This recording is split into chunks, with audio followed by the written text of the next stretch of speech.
अच्छा, सबसे पहले हम बात करते हैं गोल्स और ड्रीम। ड्रीम वो होते हैं जो हम सो के देखते हैं।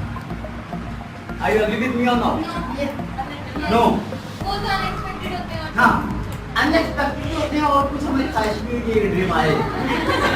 यस सर, उस पर भी सपोज करें गर्ल्स को ड्रीम क्या आता है? सो रही हो? ओ, पेपर अच्छे हो गए। मुझे कप मिल रहा है, शीट मिल रही है। हमारा फर्स्ट पोजीशन। हम उसी एक्साइटमेंट के साथ जाते हैं एनुअल डे पे भी, हमें वो फर्स्ट पोजीशन वाला बात देखो होता है ना, स्लीम सब हमें बुला रहे हैं, कब तारे तारे बजा रहे हैं।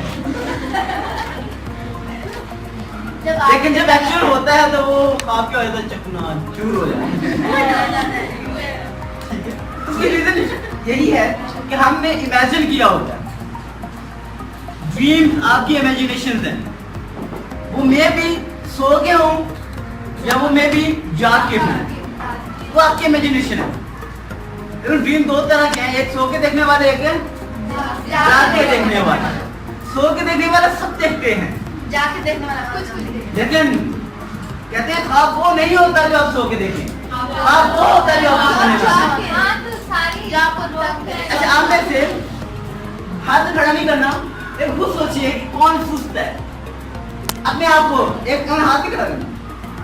सुस्ती या काहली या लेजीपन जिसे हम कहते हैं, लेजीनेस कहते हैं, वो कौन है? हाथ ही खड़ा करना, खुद अपने आप को देखें। दोस्तों को नहीं रखना कि ये है वो है, तो अपने आप को देखना है। हमारी सबसे बड़ी प्रॉब्लम में से एक प्रॉब्लम पता क्या है?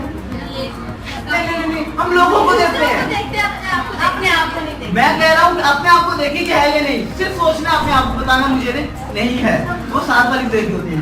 ये सोचती है मैं सोचूं, ये एक प्रॉब्लम है या नहीं? तो कहते हैं लेजी, इस दुनिया में कोई इंसान लेजी नहीं होता। ये दुनिया में कोई इंसान लेजी नहीं होता। उसके गोल छोटे होते हैं जो उसको लेजी बना देते हैं, उसके हाथ छोटे होते हैं जो उसको लेजी बना देते हैं, उसका मिशन और मकसद छोटा होता है जो उसको लेजी बना देता है।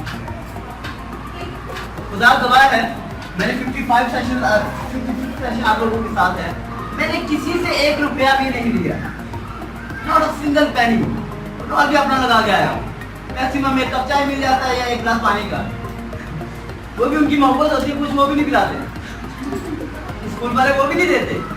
मकसद मेरा ये है कि मैं अपनी यूथ को, अपने आने वाली नस्ल को एम्पावर करूं, उनको वो चीजें सिखाऊं जो उनको किताबें नहीं सिखा पाती, उनको माँ बाप नहीं सिखा पाते। क्योंकि हमारे माँ बाप, हमारे टीचर के पास नॉलेज उस रिलेटेड है जितना उनको चाहिए। मेरा काम यह है कि आपको उस नॉलेज से हट के सिखाना। Math, physics, bio, chemistry, Islamia, ये आपको टीचर्स पढ़ा रहे हैं, तो मैं भी आपको यही आगे 1 घंटे में पढ़ाऊं तो क्या फायदा? सबसे पहले आपके माइंड में होना चाहिए कि नया साल आया तो कुछ नया सीखने को मिलेगा, कुछ एक्साइटेड होगा, कुछ ऐसी चीज होगी जिससे हमारी जिंदगी में चेंजेस आएंगे।